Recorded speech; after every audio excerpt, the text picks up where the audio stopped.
I call the Honourable Member Gareth Hughes. Kia ora, Mr Speaker. Kia ora.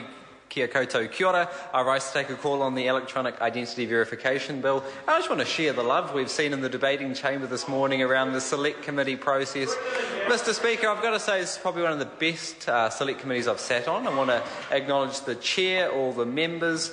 I think it was a non-partisan approach that has approached all the issues in a constructive, honest, open, transparent manner. Would like to acknowledge all the submitters. I know there was only 12 of them, but they did a pretty good job. And also the fact that we were able to break a bit of new ground. Advertising online for submissions, not exactly a revolutionary step, but one I hope we can see more select committees adopt. So we've heard what the bill does. Essentially it creates this online passport, a unique online identifier to verify someone's identity. This is the single login, which we've had around 400 people using the iGov service. But what this bill does is allow that iGov system to take off, removes the legislative barriers to further adoption, and hopefully we'll see more Kiwis using it, which is a good thing. I want to acknowledge the major concern that people in my caucus and some submitters had, which was around privacy. But it was good to see the government approach, and also I understand Labor had a big role in formulating the policy process before 2008 and towards this. So acknowledge the role that both the parties have played getting the Privacy Commissioner involved from the get-go. She describes it as drafting the bill as privacy by design. That's the right way to go when you're drafting something as significant and forward-thinking. Well, a bill that's going to have such a big impact over the next 5, 10, maybe 20 years. So it was good to see privacy principles at the heart of the bill, and I think we've strengthened that even further.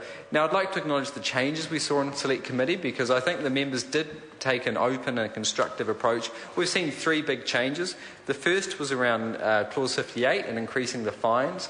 As the bill was drafted, which took the approach from the passport legislation, I don't know what actually act that comes under, but the original fines were modelled on the fines for the passport equivalent, and what it saw was for an organisation only facing a penalty of up to $250,000.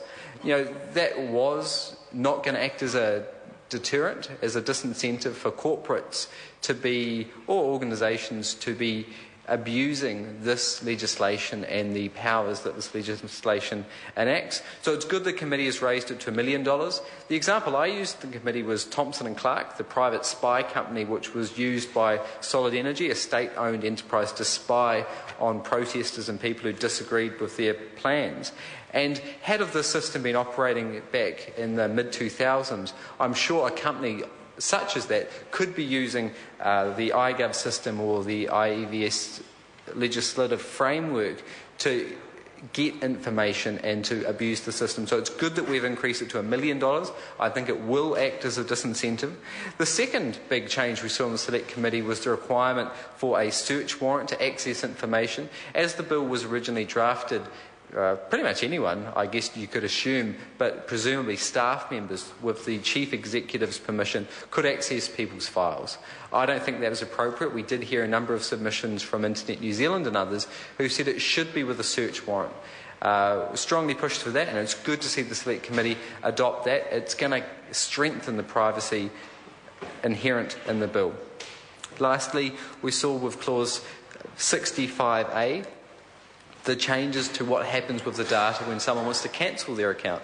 Now, someone might want to cancel an account for a variety of reasons, and you've also got the challenge, what if that person a week or a year or 2 years later wants to reopen their account? What do you do with that data? Do you delete it permanently? Do you keep it on ice and not able to access it in case they restart it, or in case you need to go through and do, say, a fraud investigation or look for any criminal acts used in the account? And a bit of a balance was struck. Basically, the ball's been kicked up to the Minister's office, and those decisions are going to be made in regulations. I was pushing and would have preferred the approach adopted by Internet New Zealand, which would have had a hard limit when that data was deleted. But again, it is a balance, as Claire Curran said, between flexibility and practicality, and we look forward to seeing what the Minister is going to decide to do in regulations. But we note that the Privacy Commissioner is going to have a large role. I guess the fourth change, which wasn't on the magnitude of those 3 changes, was the role for the Privacy Commissioner to have a greater role in reporting. I just want to touch on the points raised by the member Claire Curran around the importance for members of Parliament to get it. Maybe I was the token young MP who knows what to Facebook and to Google is on the committee, and it's critical that we Well, Trevor Mallard wasn't the token youth MP on the committee, for sure. But what we know is that it's in 2012, we can't not get this stuff. We've seen MPs make embarrassing gaffes in the past. We've seen US congressmen make even more embarrassing gaffes, I'd say, recently with legislation debates there. What's crucial is we get this stuff. The debates we're having now are going to increase in importance over the coming decades. We're facing a huge number of issues which we need to grapple with. It's not just privacy. For example, one concern I'm hearing a lot of anecdotal reports on is potential employees in a job interview scenario requiring a Facebook log-on from the applicant. Not just looking at their account to see what pictures are or aren't on there, actually requiring the personal login so the potential employer can go behind the scenes, as it were, behind the privacy conditions and see all the photos or comments. I think that is absolutely outrageous, egregious, a fundamental breach, but there's no legislation on it, there's no requirements. We're seeing it with the trapwire system, which we've recently seen out of the WikiLeaks cables, the Stratfor cables, where a private company has been employed by American, Canadian and British governments to use public surveillance cameras and facial recognition software to identify people going to regular tourism sites in case they could be terrorists. It's good to say I've just got a whole bunch of questions, written answers back from various government ministers in New Zealand, and it's likely that it's never been used in New Zealand, which is very good news. We've seen with the copyright debate, which Claire Curran touched on, here we see this massive debate going around the world. We're seeing laws thrown out of the US House of Representatives and the Senate, the PIPA and SOPA laws, because of the massive online protest. The first time, I believe, the internet has actually woken up to its political power. And what it's found is it's significant. Laws to do with the internet can't just be made top-down from places like this for many members who don't even understand what they're legislating or regulating. In fact, we've got to bring the internet with us.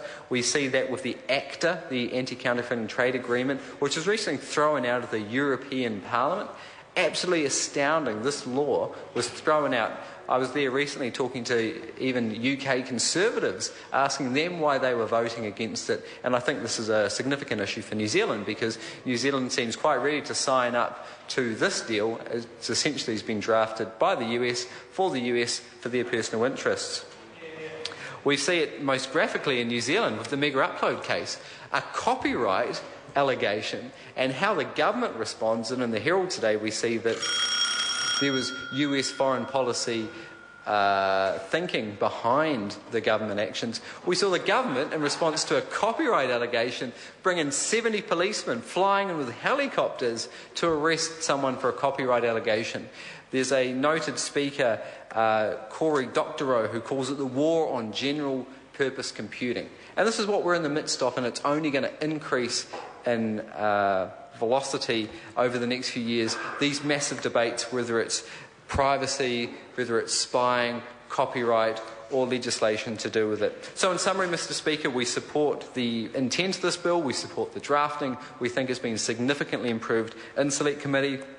We note there's going to be economic benefits. One estimate is $300 million resulting from this bill and the iGov system.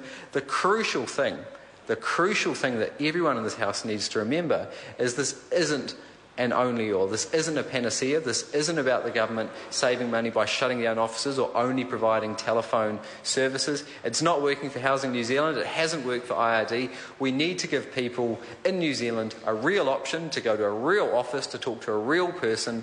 I think this will benefit a majority of Kiwis. We know that the majority of us are online, but still, when you look at the Computer Clubhouse estimate, 100,000 families with school-age kids just don't have computers or internet at home. There is a digital divide in New Zealand, and especially with our elderly, they won't be using this system.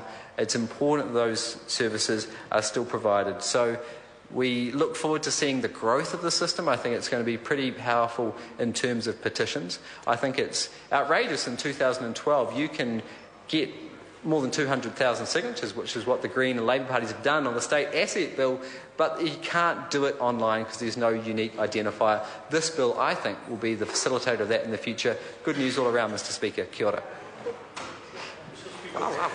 I call the honourable member Camel G.